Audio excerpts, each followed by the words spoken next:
Hello and most welcome to 1661 or 1661 in the Heidegger series.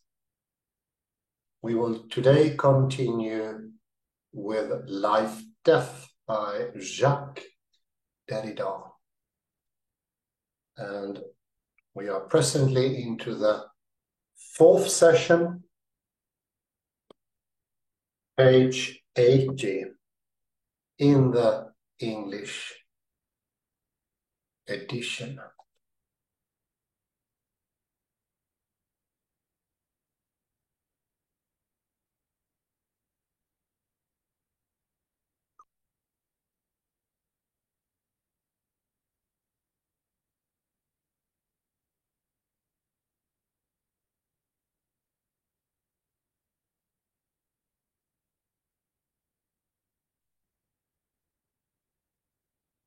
And we talked last time, 1658, about the lockdown or lock.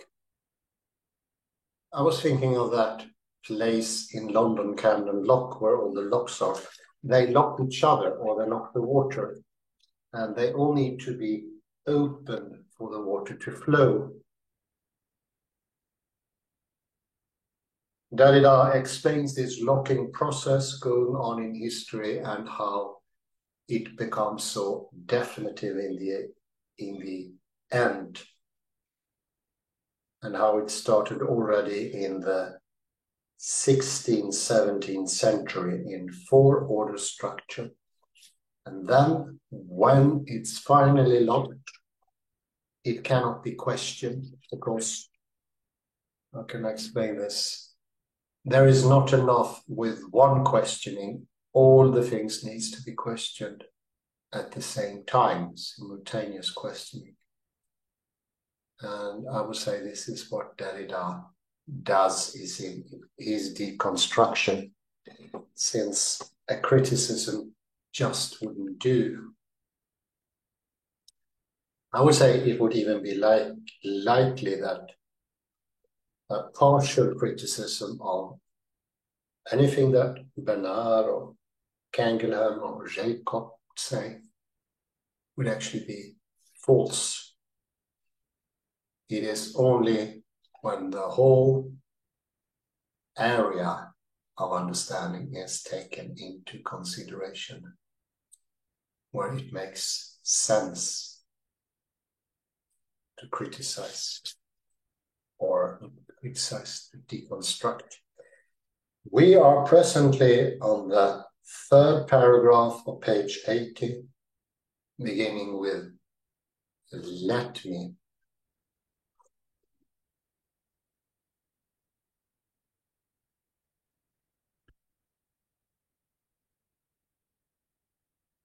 Let me note in passing that this last little sentence seemed to suggest that this accord is a stroke of chance.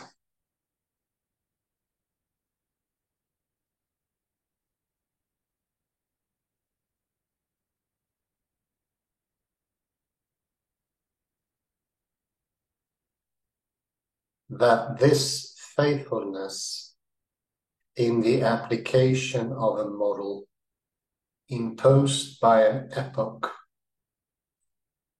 to a given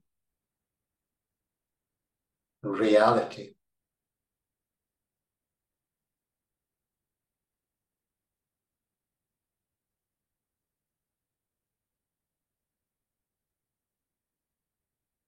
this faithfulness or this adequation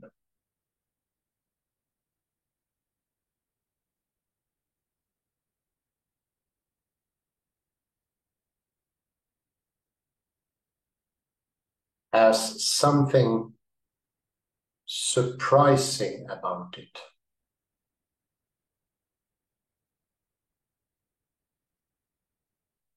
Even though everything demonstrates, and Jacob's book itself does as well, that there's nothing fortuitous here.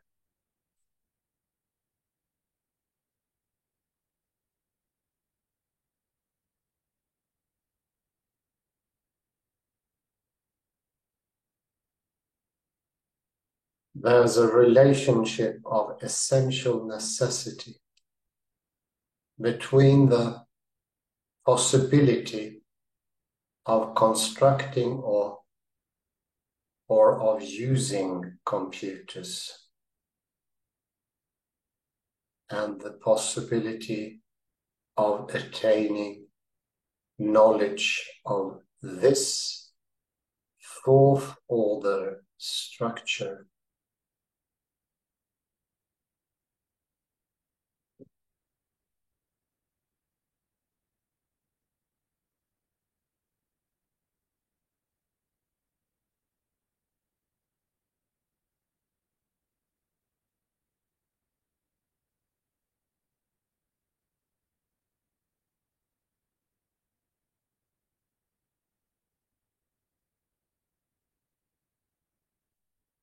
The text is thus this time the dominant model.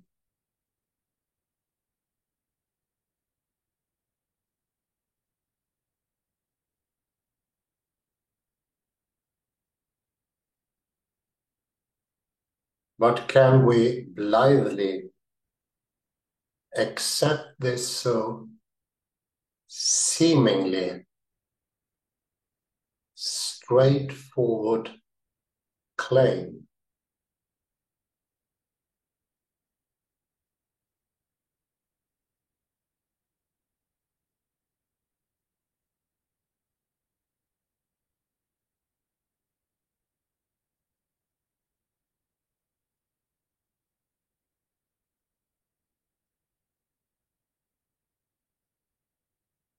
Jacob speaks often of a model, of image, of analogy, of comparison.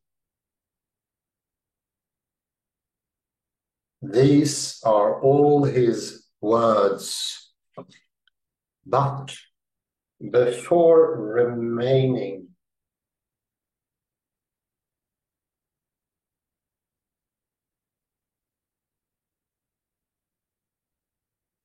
refining, my question, and coming a bit closer to Jacob's discourse.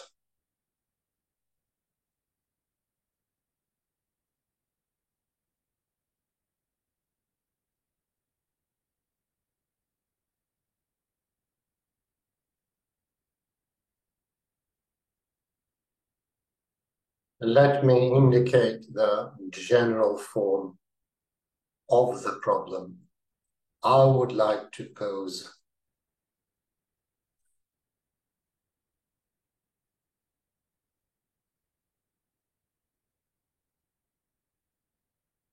Is the text, or is textual language, the silent text, since it is always a matter here of a gram, that is voiceless?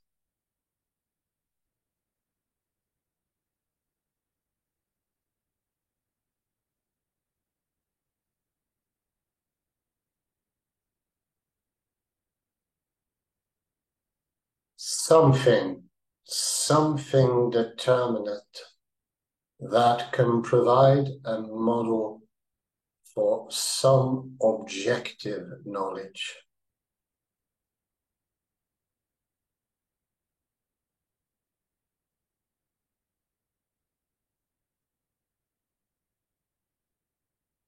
So is it something on the one hand, and is it something that can provide a model on the other?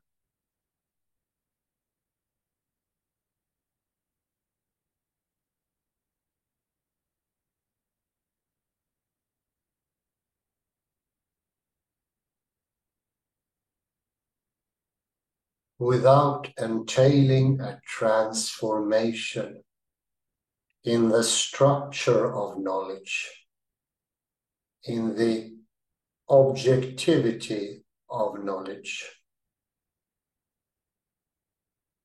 in the referentiality of scientific discourse, in the very concept of model.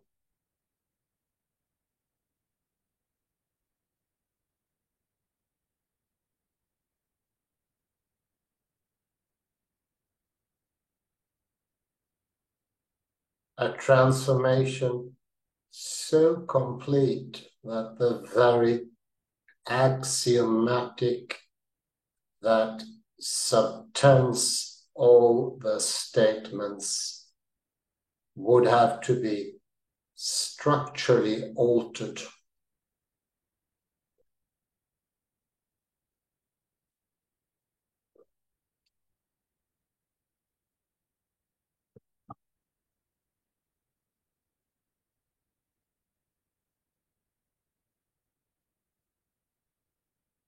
If the object, the referent of a scientific text, if the object, the referent of a scientific discourse,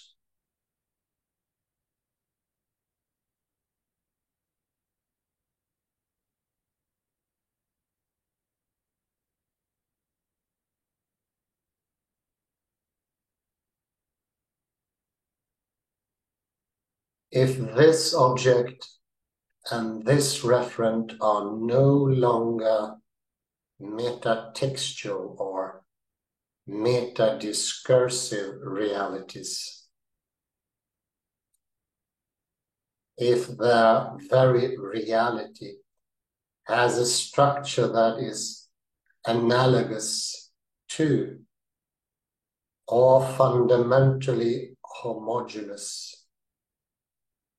with the structure of scientific textuality,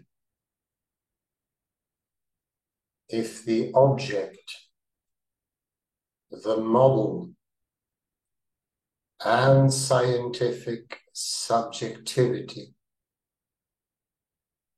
have an analogous structure, namely that of the text,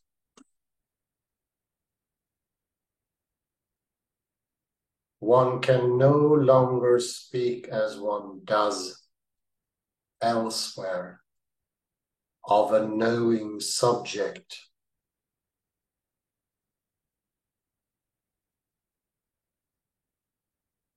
of a known object, and of an analogical model.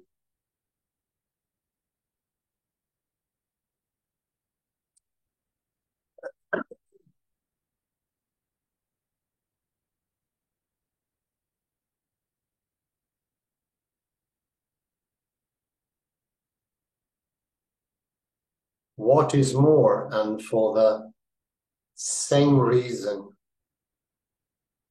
what we human beings claim to take from culture as a model, namely discursive texts or computers,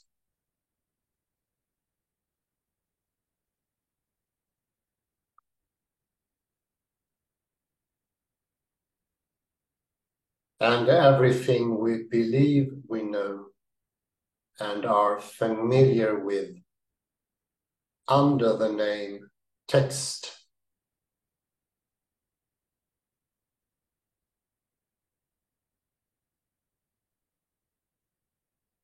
what we then claim to take as a model, comparison, or analogy in order to understand the living at its most elementary level.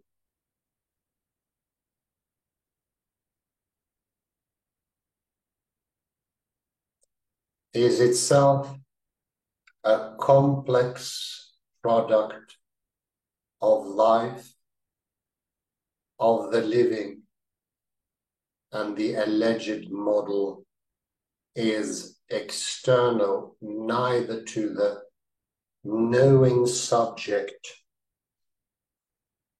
nor to the known object.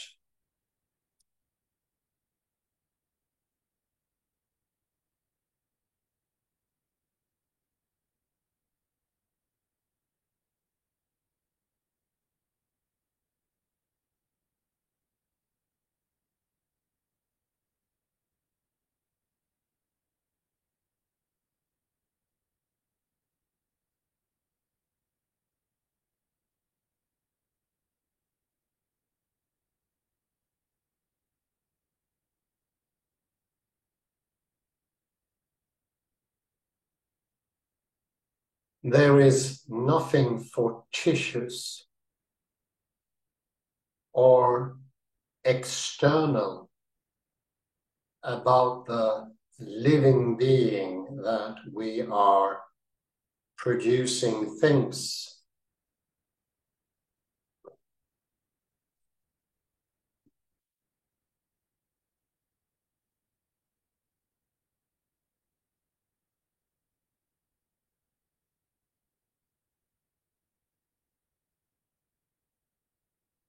That might as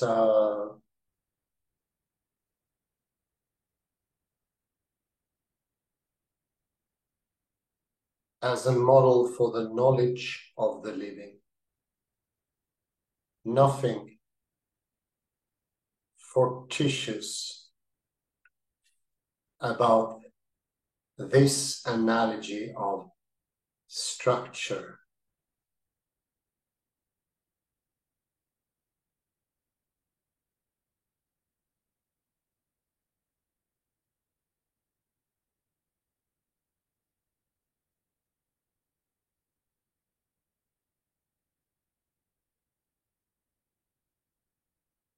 The text is not a third term in the relation between the biologist and the living.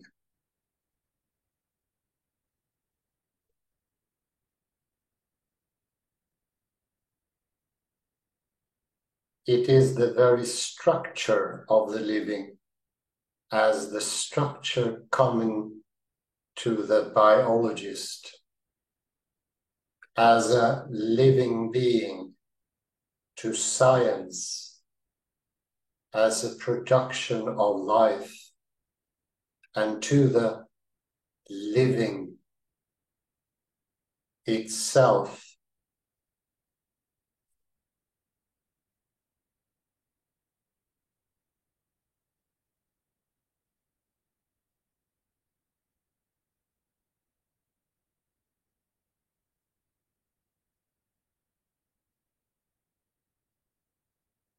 Since this cannot be said about every region of knowledge or about every model or every appeal to models.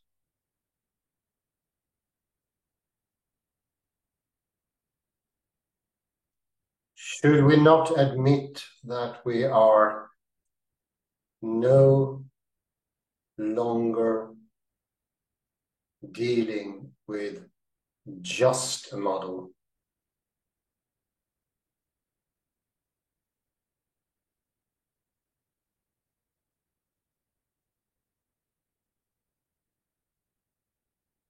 That the science of the living or the logic of the living is not one region among others in the scientific field, and that there must therefore follow from this powers and risks that are absolutely unique.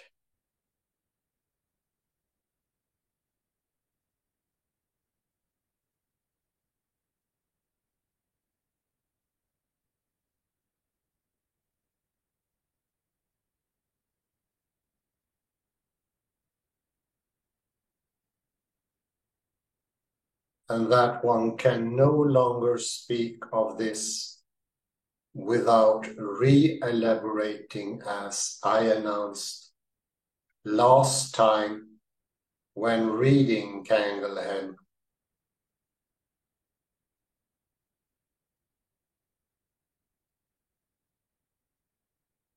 Everything that one takes up without any hesitation under the words metaphor, opposed to the concept image, model, analogy, etc.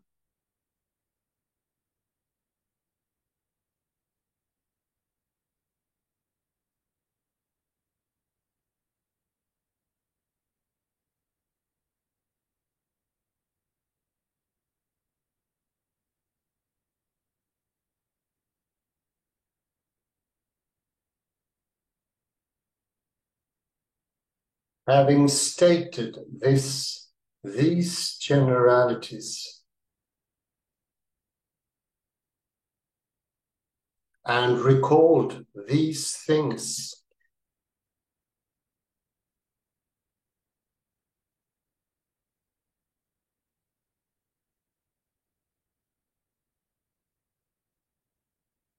I propose not that we reread the logic of the living, but that we construct with this book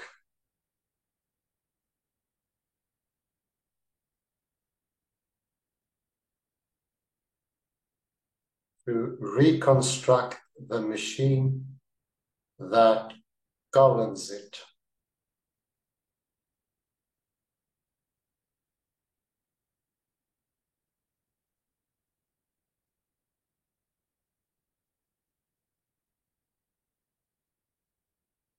Quite obviously unbeknownst to it,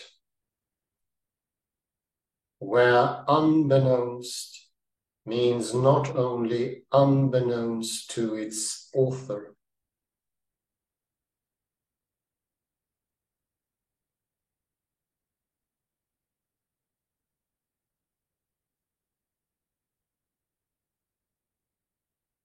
which is more than evident on every page,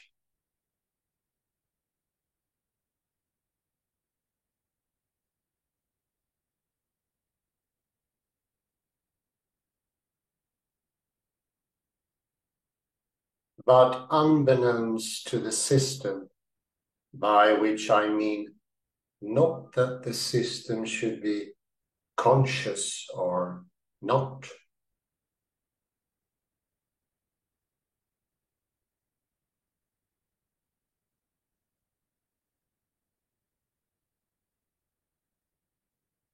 but that it does not exhibit and does not put to work certain relations between statements or textual functions, and as a result is not constructed with maximal power and effectiveness.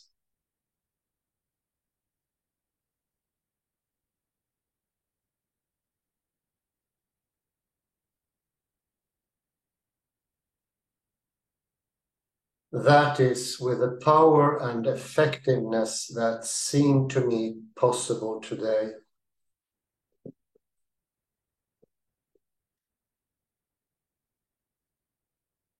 Possible where and how and why. It is to this that I would like my response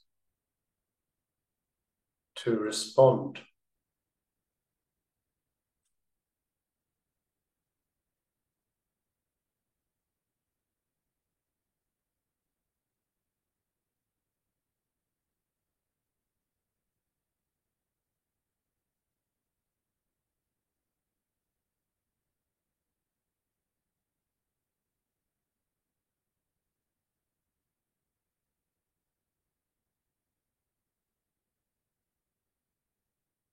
To construct this machine, one must bring into communication, plug into one another, concepts and statements that are detached from one another and which the force of Jacob's discourse is incapable of bringing together.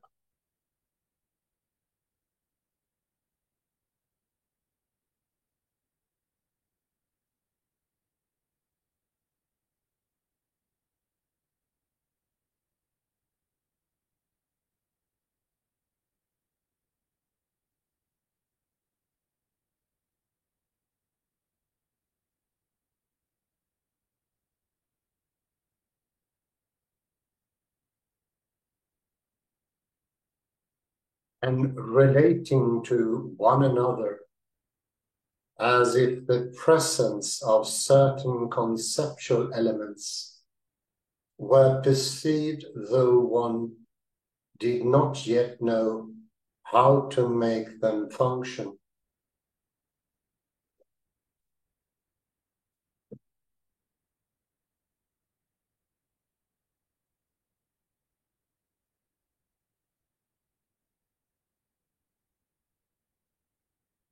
Or rather, how to analyze them in their functioning.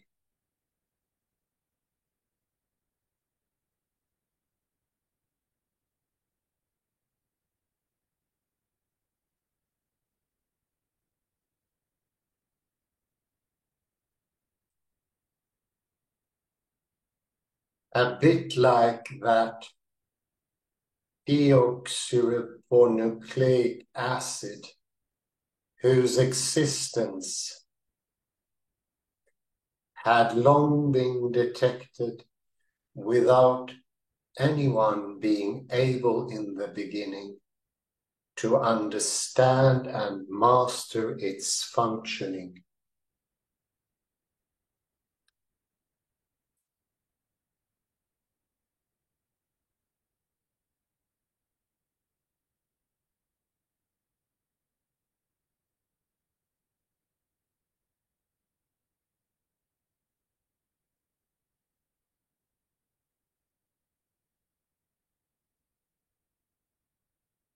Something that could be done only after progress had been made on all fronts, theoretical, technical, etc.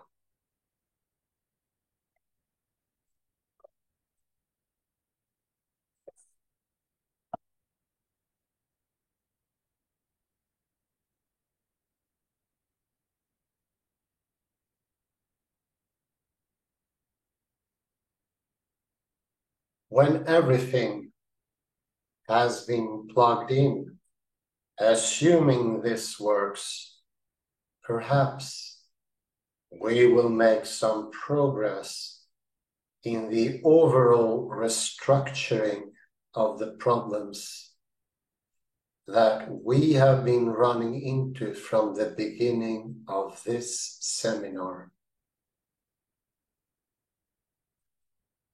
In particular, those of reproduction, selection, metaphor, concept. This latter problem being localized today in the problem of the model or analogy named text.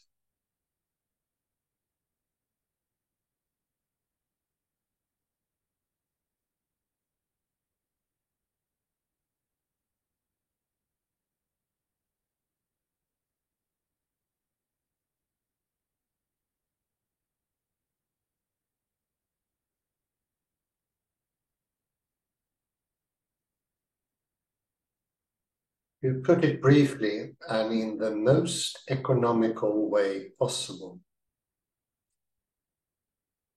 And in order to give to today's trajectory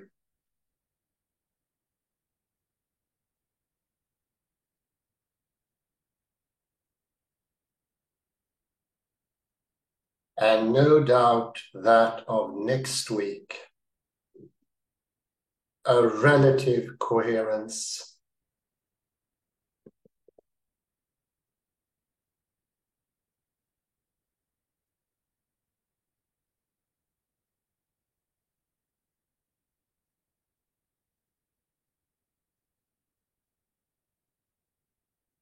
Let me state right away that the two conceptual threads, the two conductive wires that I am going to link together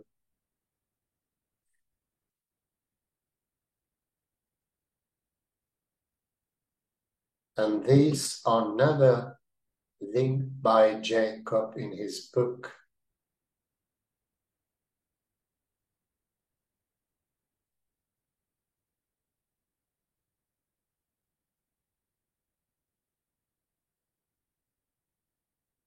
Nor anywhere else, to my knowledge,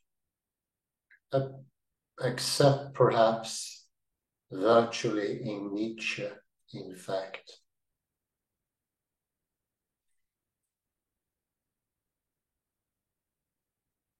Are on the one hand the thread or wire that holds together the series image, analogy, comparison, model.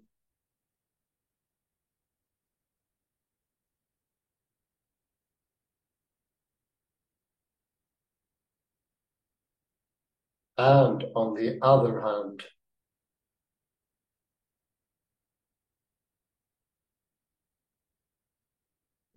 the thread or wire that holds together the series reproduction, copy, duplication.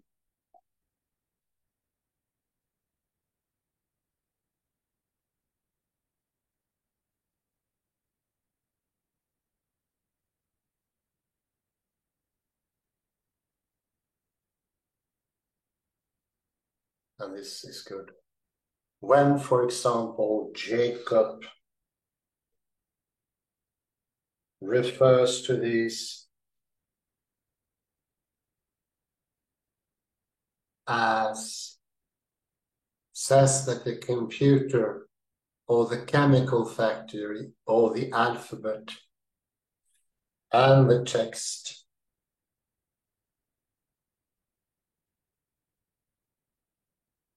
are analogous models, etc.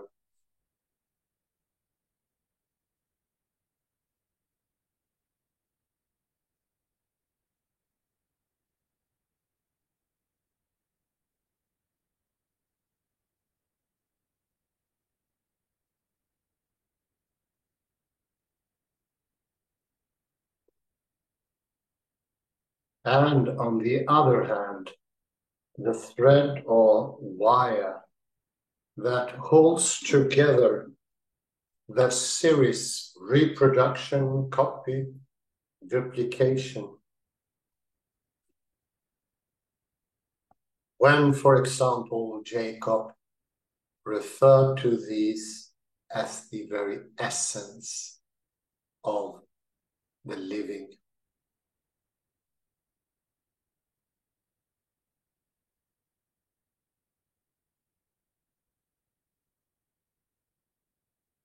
These are the two conceptual threads or wires that I'm going to try to plug into one another to see if any current passes between them.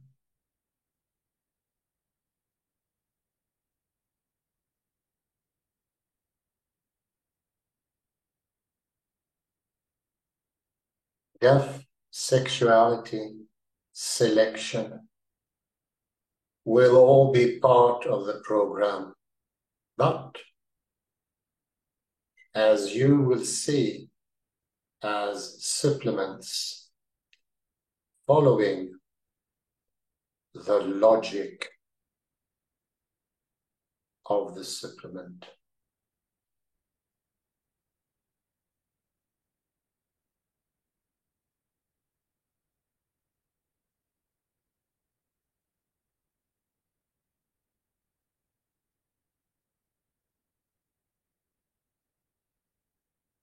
Let us begin with the concept of reproduction.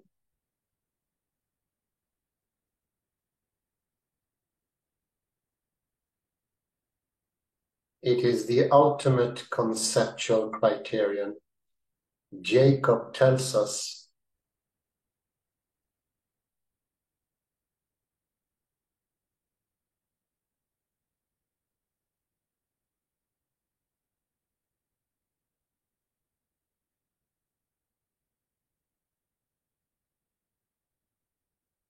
the only criterion, the sole and unique criterion by which to recognize that one is dealing with the living.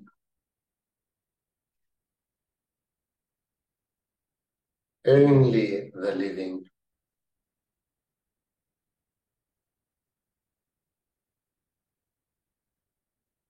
And it is by this that one recognizes the living.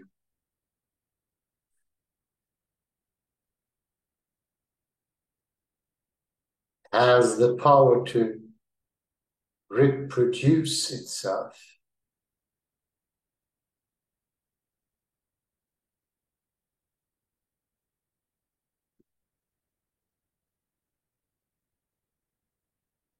Before asking what reproduce itself means here, and I notice I'm saying reproduce itself.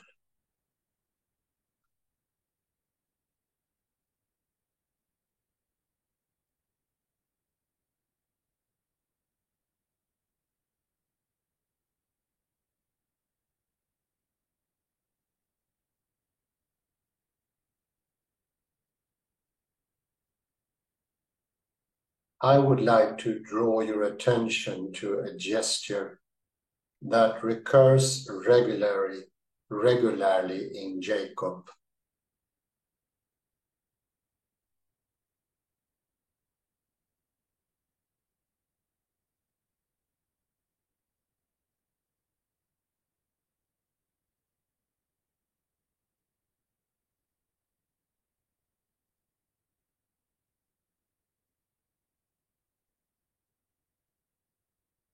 You know why he titles his book The Logic of the Living and not The Logic of Life.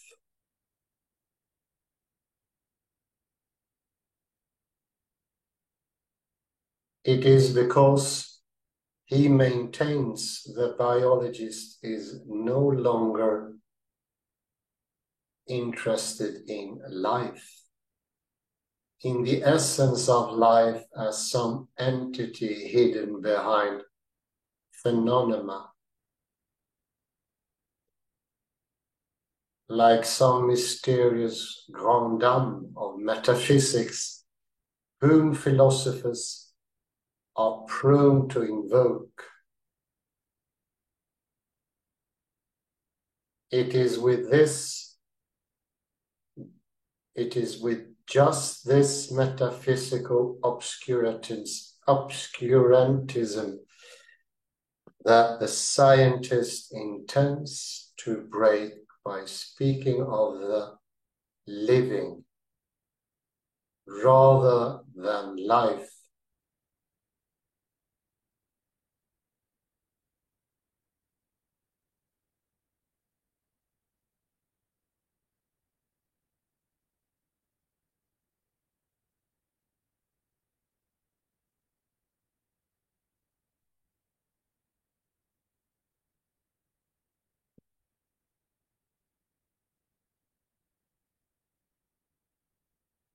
Vitalism is one name for this metaphysical obscurantism.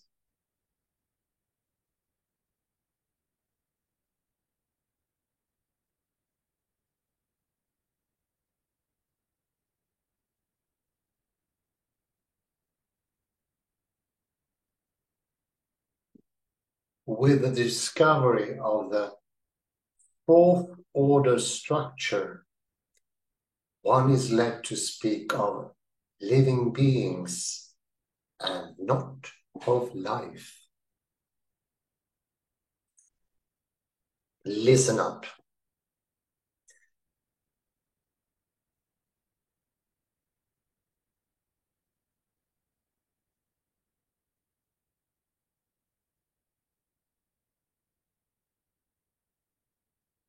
Recognition of the unity of physical and chemical processes at the molecular level has deprived vitalism of its raison d'être. In fact, since the appearance of thermodynamics, the operational value of the concept of life has continually dwindled.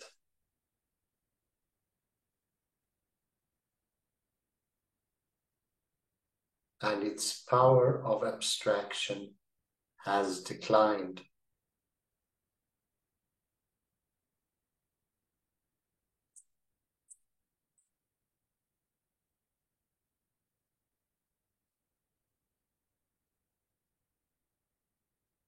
Biologists no longer study life today in the laboratories.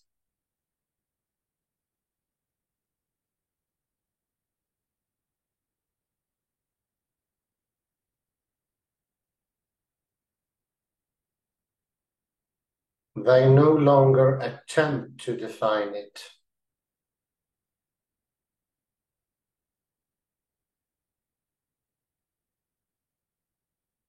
Instead, they investigate the structure of living systems, their functions, their history.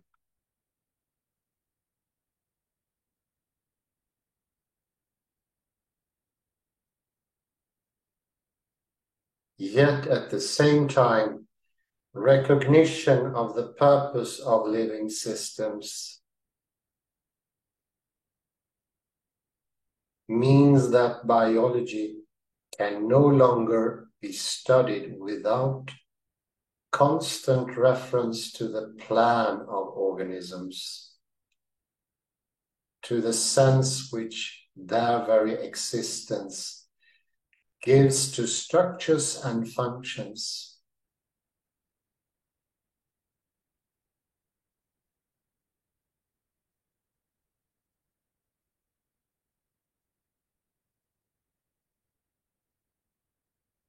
An attitude obviously very different from the reductionism that was long dominant.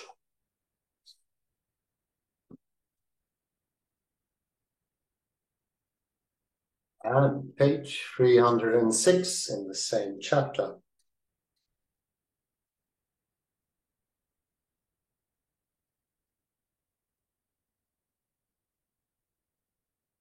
And yet,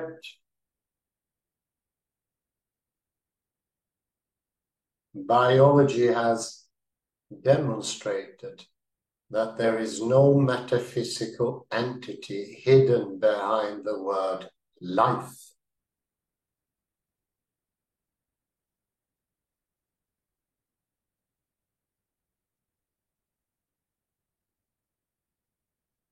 The power of assembling, of producing increasingly complex structures, even of reproducing oneself, belongs to the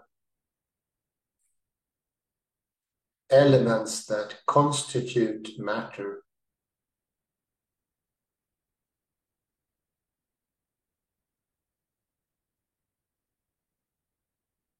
From particles to man, there is a whole series of integrations, of levels of discontinuities.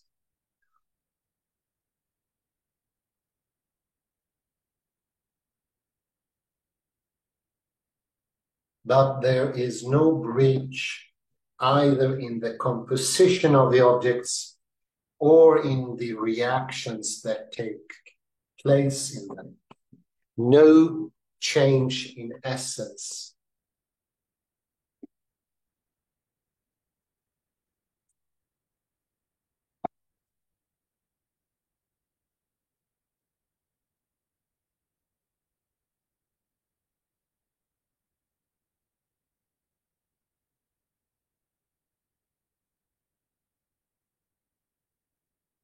One cannot but agree with Jacob if or when he is going after a caricatural metaphysical vitalism that introduces life as some abstract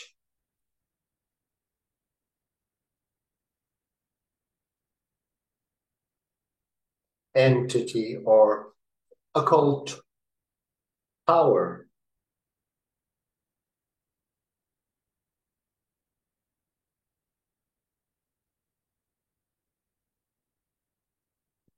So as to dispense with scientific investigation, it would be necessary to look more closely at which scientist and which metaphysician did that.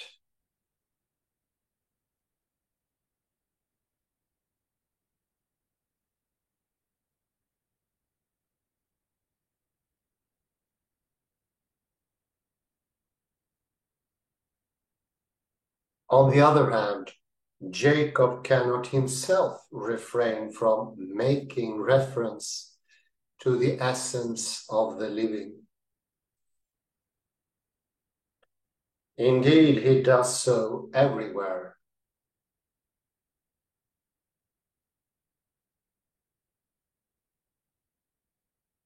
It is not enough simply to replace life by the living to escape the philosophico-Socratic question.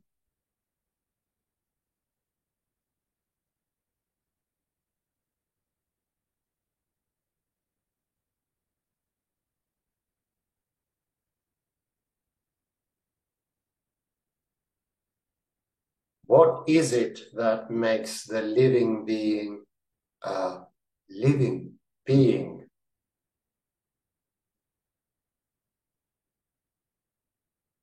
You speak of living, so you must know or must be seeking to know what you understand by that, by the being living of the living, by the livingness of the living.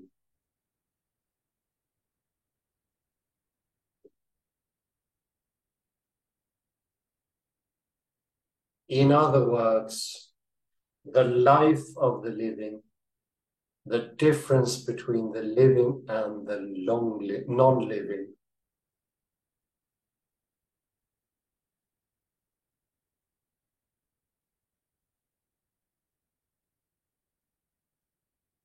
And if you're right not to want to make of life an abstract or separate entity or essence,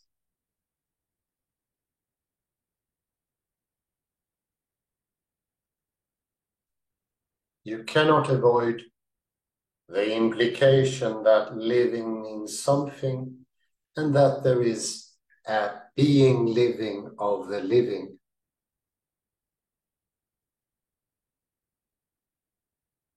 A livingness or a life, which is the very thing that you study.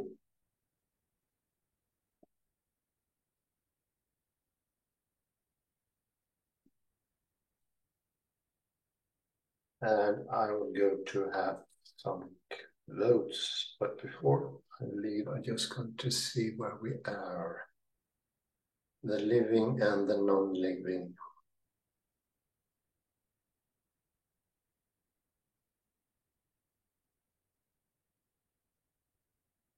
Oh, thank you. Let's go to the quotes. Et voilà.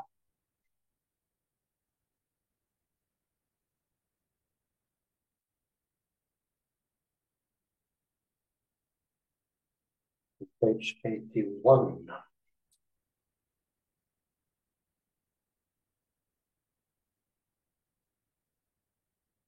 Seven lines down.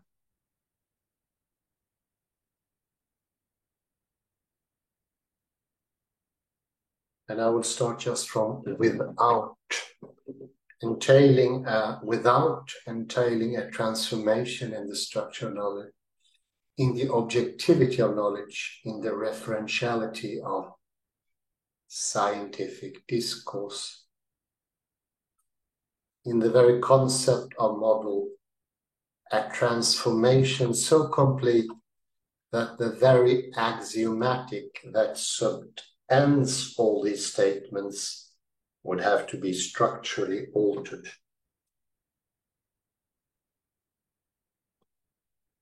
Here, Derrida introduces the first idea or image of something. It is like a machine almost. This is the pre-machine on this page 81. Think like this. In the bottom are the axioms. That's why he mentioned axiomatic. They are like wheels in the machine or cogs or, well, chains of the machine. And the theorems and the results are what the machine produces. It's a machine model of a very special kind. And as we mentioned before, in 1658, it's four stages that sort of locks into each other. That is also like a machine, that the development of the machine model, if you like, it's not a very good metaphor, but it is axiomatic, definitely.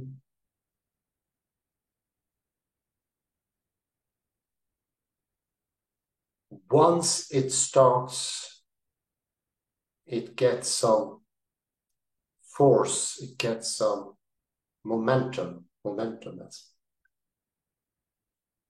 It will move by itself.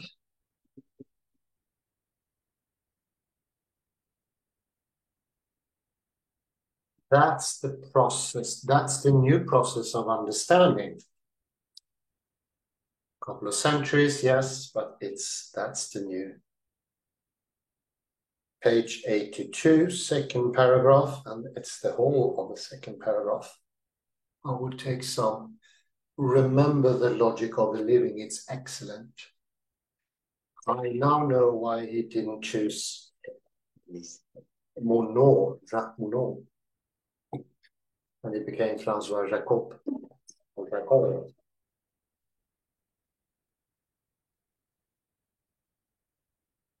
François Jacob is much better in explaining this. Monod is more of a propagandist. He takes it for being so self-evident. Doesn't have to explain anything. To construct this machine,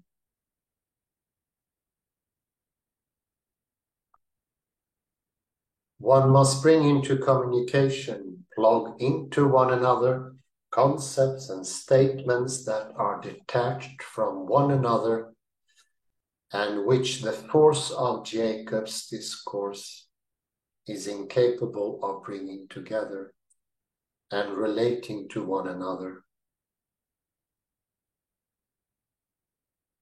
as if the presence of certain conceptual elements were perceived, though one did not yet know how to make them function.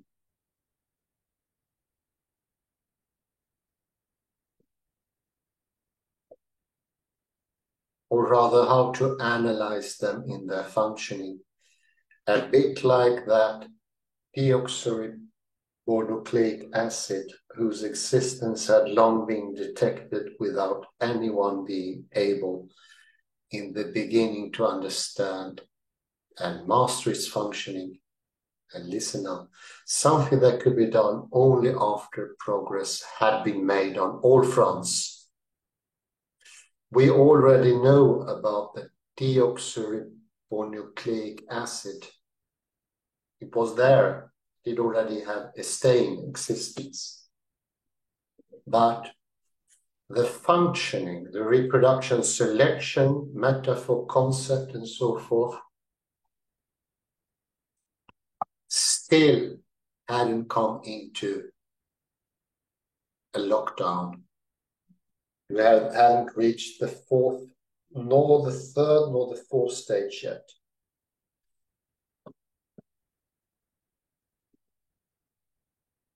And indicative how, when this machinery comes into process, what works is that you can no longer have life, you can only have living. And that is revealed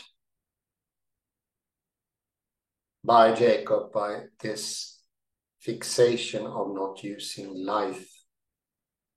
It is instead living in the now, so to speak.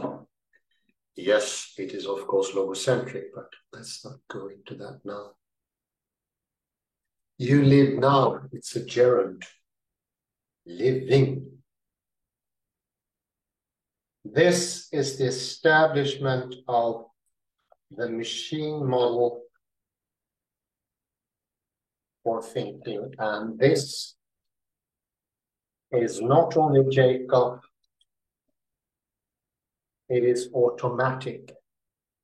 And I think this is so interesting. Now it's revealed that the new thinking is automatic.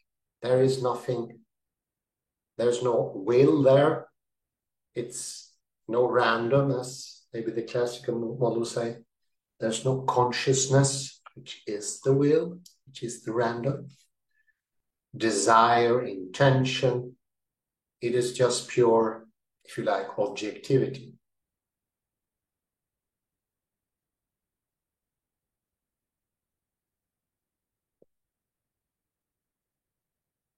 The other text, Köhler, Hoover, Clark, we've been looking at are mostly of this machine model. The original becomes incredibly important, and it's like you have input into a computer, needs to be correct, put it into the computer and it calculates. That's the closing of the Western mind. We have become automatized.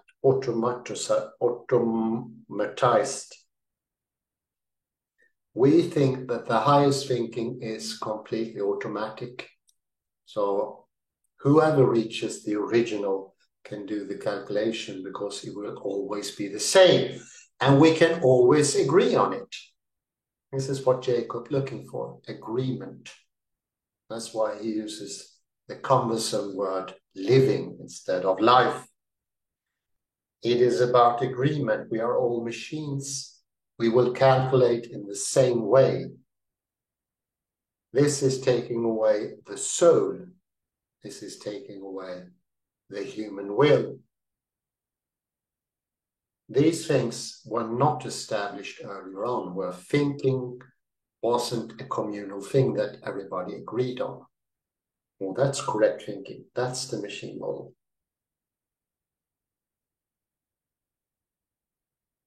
It's automatic. It's like almost you can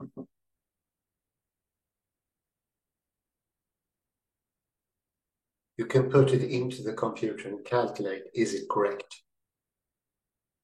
Everyone will agree. We can discuss the original. Is it the pure original? Is it concept or metaphor? Is it the real Qumran papers, or is it something else that is earlier? Then you put it into the machine. You make yourself soulless because you don't calculate what is correct. There's no will, no want, no soul, no desire. Everything that is human is gone. And then we come to this perfect agreement, something that Paul Feyerabend called the death of the intellect, the death of truth. When it's consensus, there is no longer any truth. It's the machine truth. The consensus truth is the machine. We have all become machine-like. We are the living, no longer life.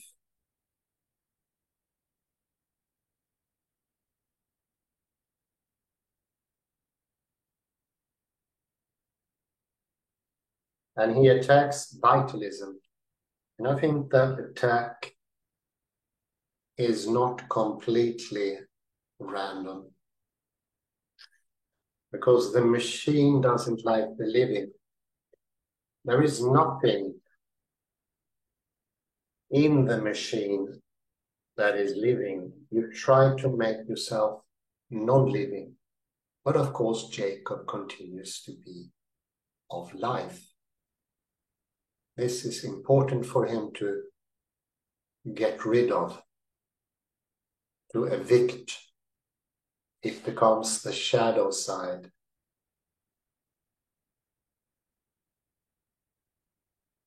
One could say that is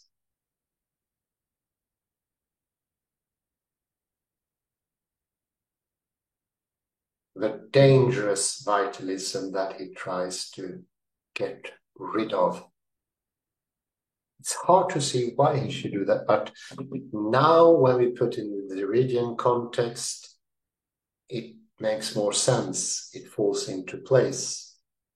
He wants to be the calculating machine, tries to make himself, but there is always paradox erupting, and that's the paradox of life, the subject. Him. He is or was a living person.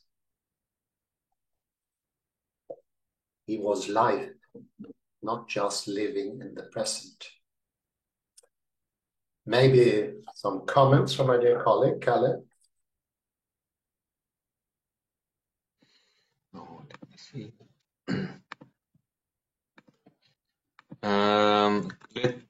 Let's go to page 84. Are you able to hear me? Page 84. Yes. And this phrase, it is not enough simply to replace life by the living to escape the philosophico-Socratic question. What is that makes the living being a living being? And I think the key phrase is more precisely this, replace life by the living. So on the one hand, let's say that I wanted to defend Jacob. He does one good thing. He uses the participle instead of the noun. That's what also Heidegger does. Heidegger tries to use participles instead of nouns because they are more living, so to say. They are active. Yeah. So that is one good thing that Jacob actually does. So we have to give credit. So he does one good thing. Then I try to reason. Speaking of Heidegger, I try to reason what Heidegger would have done, and or Derrida, for that matter. So for Heidegger, he gives homage to death. He says that it's if you are thinking about death every day, you should be thinking about death every day because it makes a more authentic living.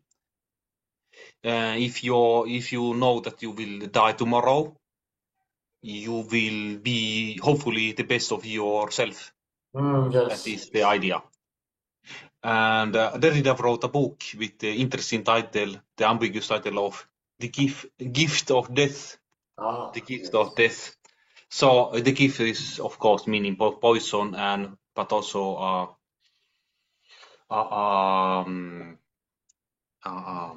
cadeau, as they say in French.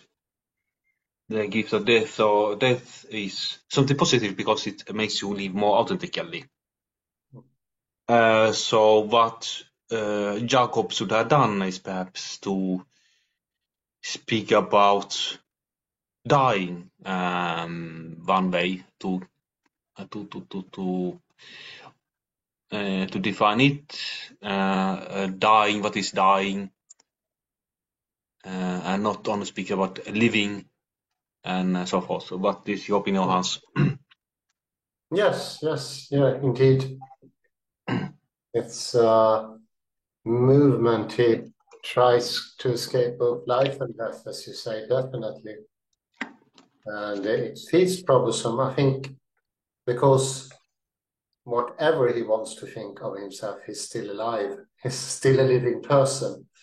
He does things are happening. He wrote this. He thought he was making hypotheses. He was doing random thing. He had a will, but he tries to erase it at the same time. It's like a double movement. Life for him is the supplement he tries to get rid of. But it's still there. You cannot take it away.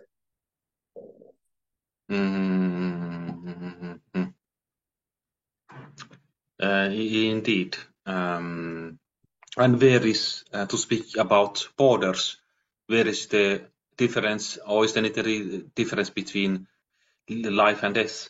And where is that is what is exciting. And as Heidegger said that in the very moment that you are born, you begin also die. Yes.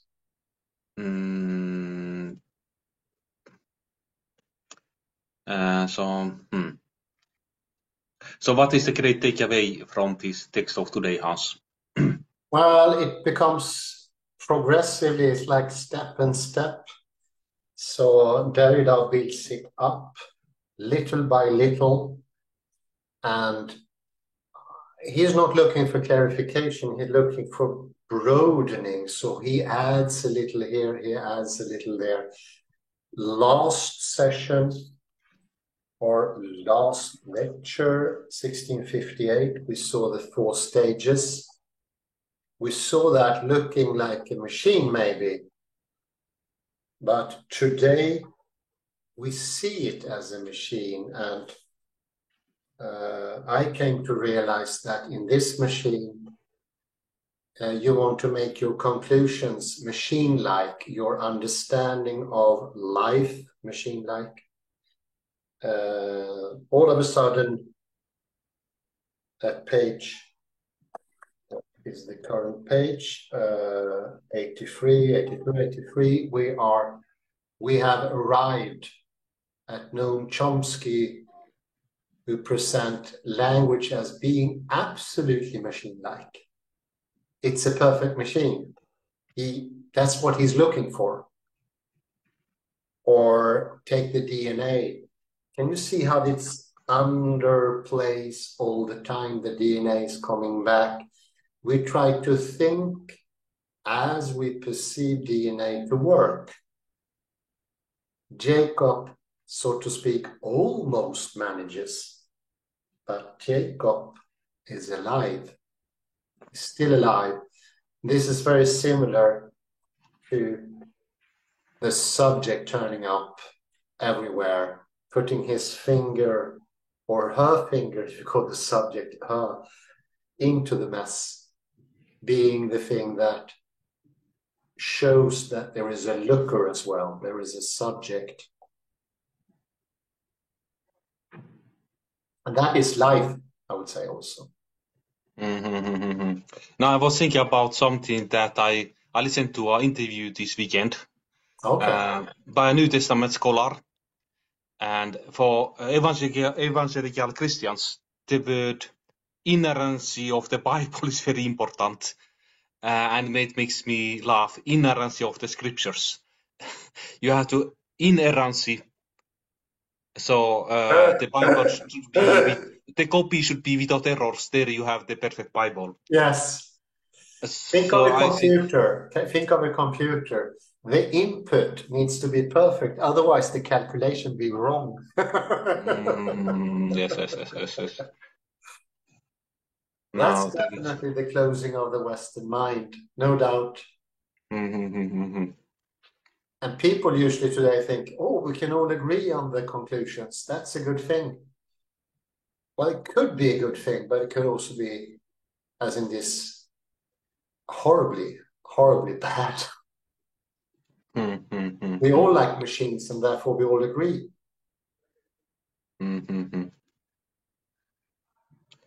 That's also the problem where with peer-reviewed papers, there is some good to it, but with this machine model, it's dangerous. This is something that I will not go into that. I will mention Paul Feyerabend. I will try to get him in next time, but this is what he warned against. But that is another subject altogether.